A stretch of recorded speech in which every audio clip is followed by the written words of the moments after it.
This year, 2013, is a special occasion for St. Kitts and Nevis. It marks 30 years of political independence from Great Britain, but also 3 decades of diplomatic relations with the Republic of China, Taiwan. And so the timing seemed almost perfect when it was announced that Taiwan's president, His Excellency Ma Ying-jeou, would be visiting the Federation on August 18 and 19. A welcome ceremony was planned at the Robert L. Bradshaw International Airport to greet the president, who was making his inaugural visit. A noticeable buzz was in the air among the many dignitaries who had gathered. Carissa Franks caught up with one such person, the Honorable Patrice Nisbet, St. Kitts and Nevis's Minister of Foreign Affairs. This visit is a clear demonstration of how much value the government of the Republic of China and Taiwan places on the relationship that was established between St. Kitts and Nevis nearly 30 years ago. Clearly, it has brought tremendous benefits to the people of St. Kitts and Nevis and also to the people and government of the Republic of China and Taiwan. And I believe this visit is in an effort to solidify that relationship and to help build and also to forge a new path in going forward in the relationship that exists between St. Kitts and Nevis and the Republic of China and Taiwan. At 10:35 a.m., the image of the Boeing 747 was seen, preparing to touch down on the runway.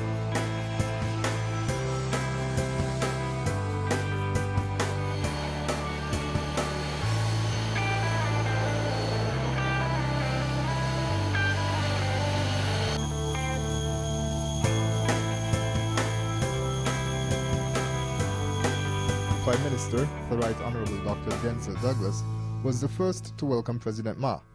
After a few more greetings, the two leaders walked the red carpet and stood at attention on a platform, while an honour guard comprising of men and women of the St. Kitts Nevis Defence Force Infantry and Coast Guard Unit, as well as the Royal St. Christopher and Nevis Police Force, saluted them.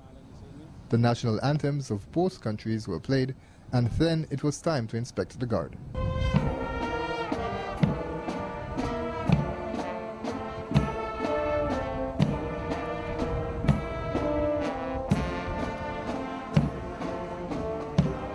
After, Prime Minister Douglas welcomed President Ma.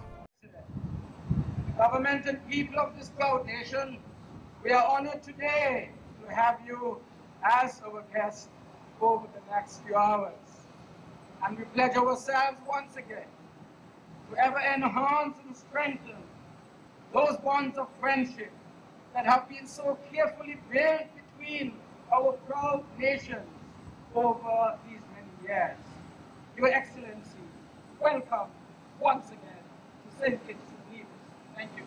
President Ma responded through an interpreter and marveled at the beauty of the island, which has a favorable rating as a top 10 tourism draw. St. Kitts and Nevis is blessed with magnificent scenery and kind and warm people.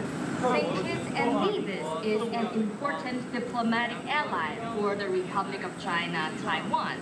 Over the past years, our two countries have assisted each other in the international community and national development through cooperation and exchanges in tourism, green energy, agriculture, human resource, education, and culture.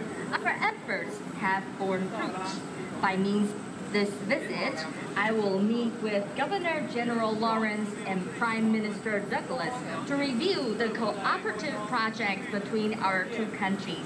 I also hope to gain a deeper understanding of your country's tourism, green energy, agriculture, culture, and other aspects, so as to deepen and expand our bilateral cooperation and exchanges. After extending greetings, President Ma exchanged pleasantries with the Premier of Nevis, the Honourable Vance Amory, and members of the federal cabinet, as well as with officials from the Taiwanese embassy and the local Taiwan community who had gathered to welcome him.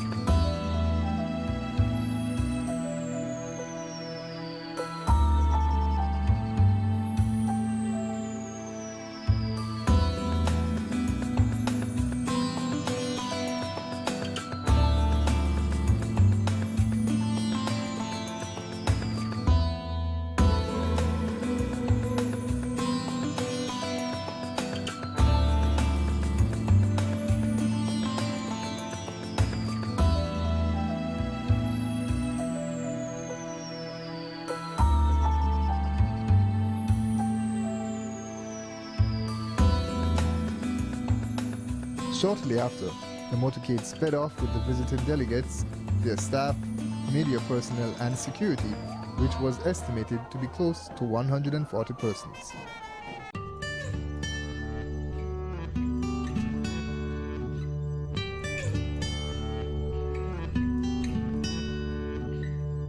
The first stop was to the St. Kitts Marriott Resort, where a ceremony marked the signing of an official extradition treaty between both countries. The agreement was signed by the relevant ministers of Foreign Affairs, David Lynn and Patrice Nisbet. President Ma said the extradition treaty is of great significance to the two countries' common goal of fighting crime and upholding justice. A few hours later, the motorcade wound its way to the agritourism demonstration farm at Sir Gillies. The 20-acre cooperation project is designed to enhance agricultural development through production, processing, and tourism business Recently management. in Taiwan, tourist farms has become very popular because people can not only watch the process of agriculture, they can also bring about tourism values. And I believe we should promote this idea also here. I also noticed some interesting similarities between our two countries. Our two countries both have sugar canes, tropical trees, and medicinal herbs. And if we can promote the research and tourism values of all these aspects, I believe our two countries can work together to promote cultural and tourist values together so as to attract more tourists. Minister responsible for tourism and commerce, the Honorable Richard Skerritt, told the delegates that the agritourism farm is, quote, very important to the future development of the country. This project is a good thing. It is an important investment which we can justly share pride in your visit today, knowing that the progress has been good and that it won't be long before it is completed. And President Ma, you and your government and people have shown over 30 years, but especially since that time, the strong partnership and friendship in helping our country to reorganize ourselves, to transform our economy, and to rebuild the economic hope for our people. And one of those areas that we have selected, Your Excellency, is the area of tourism, and especially sustainable tourism, which brings benefits to people all over the island and helps to empower our people in communities. This is one such community where we are extremely pleased that we are able to bring a development like this closer to the needs of a people who were likely to suffer most from the closing of the sugar industry. So this project is not only unique as being the largest such greenhouse in the Eastern Caribbean, but it's also extremely valuable to our people, President. And it is my esteemed duty to lead a team of public and private sector stakeholders who will see to it that this project over the next few years attracts the level and quantum of visitor that will bring significant returns on this important investment. The ROC guests then spent the rest of the day unwinding. First at the Brimstone Hill National Park Fortress, where a cultural presentation was held.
a state dinner at Government House hosted by Governor General His Excellency Sir Edmund Lawrence.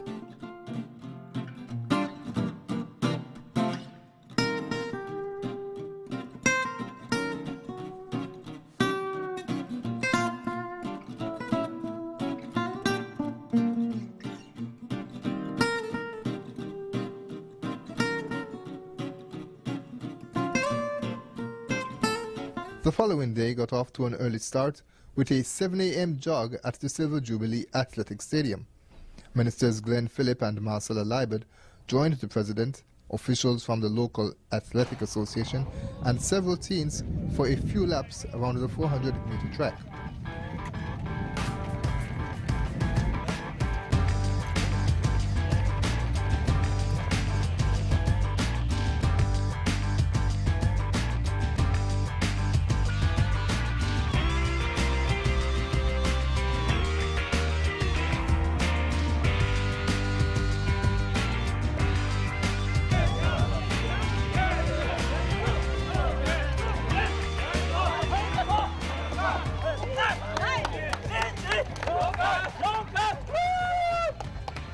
Stop with a visit to the solar farm site at the R.L. Bradshaw International Airport. Mr. President, over the last 3 years, my ministry has endeavored to move on the campaign of developing renewable energy within the Federation of St. Kitts and Nevis.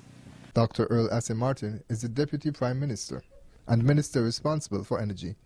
We have looked at a matrix basically of wind, solar, geothermal, and waste to energy. We are of the view that of a small island state with no capacity, any capacity whatsoever at this moment, I don't know if we might have it in the future, of finding fossil fuel, we have to look at renewable energy as our source of development for the future. And it's in that context, over the last 3 years, we are grateful for the technical assistance that we have gotten from your country thus far. We have gotten assistance with the installation of solar panels on government headquarters that have assisted us in the reduction in the cost of electricity to the government headquarters. And recently, we have also gotten assistance from your country with the installation of LED lights on the Kim Collins Highway and on the Frigate Bay Road. And most recently, with the installation of almost 100 solar lights from Sandy Point all the way to St. Paul's. Those have assisted us tremendously in illuminating areas that was once darkness and also reducing the cost of electricity to the people of the Federation of St. Kitts and Nevis. But it was just recently, with a collaborative effort between the Ministry of Energy, the Ministry of Tourism, SCASPA, who is responsible for the airport, and your government were able to see the rolling out of a 1 megawatt solar farm right here at the airport. This solar farm would assist us tremendously in reducing the overall cost of electricity to the airport. From all indications, they will be able to produce excess electricity that will be able to sell into our grid, SCELEC. I want to thank you, Mr. President, for that tremendous assistance. 今天本人非常荣幸能够来到贵国 Robert It is Bradshaw indeed a great pleasure and honor for me to visit the solar farm near Robert L. Bradshaw International Airport. And I would like to thank the Deputy Prime Minister and the Minister of Tourism for taking time out of your busy schedule to join me today. And I'm also delighted to see the solar farm is being constructed and the progress has been moving on very smoothly. Next month in September, the new farm is expected to be completed, and this important solar farm will be one of the first solar farm among the countries in the Organization of Eastern Caribbean States, and this is of significant importance. This is also a milestone between our two countries, symbolizing greater visibility. Can anyone tell me, now we have quite strong wind, does it only happen here, or do we have strong winds elsewhere? everywhere do like this. This is critically important. In Taiwan, we have the best wind farm in Asia. But the problem is, in the summer, wind was very weak. And the summer, ironically, is the season that we need electricity the most. So the wind power actually, as a result of the very unique situation, could provide much less energy as we needed. But in this, given the situation now, I think your country is a very perfect place for developing wind power. Maybe sweet tech. Yes. I think this is another area maybe you could explore. But in any case, in the process of developing renewable energy, I think we should not abandon any option in this regard. The final event of President Ma's agenda was a call on the Prime Minister at his office in government headquarters and the signing of a joint communique in the Federal Parliament. The communique signified the continuance of the relationship with Taiwan and pledged to increase cooperation.